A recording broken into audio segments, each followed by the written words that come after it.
بسم الله والصلاة والسلام على رسول الله. مساء الخير متابعين الكرام، عندي لكم الليلة تكثيرة من الإرشيف، قلتها عام 1427 عند يحيى علي الأحمدي.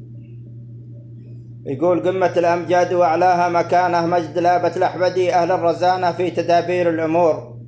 كل شاعر عده إخلاص وأمانة، ما يصف كرمهم يعجز لسانه لو وصف طول الدهور. حتى حاتم في مكرم فارس زمانه، ضيعوا رقمه ولا لو أي خانه، ناس رحبان الصدور. كثر الله خيرهم والله يعوض في الخسائر. فضلهم مطار تتوالى عطانه، من سخاي الخير صلب العود لانه، كل أرض في سرور.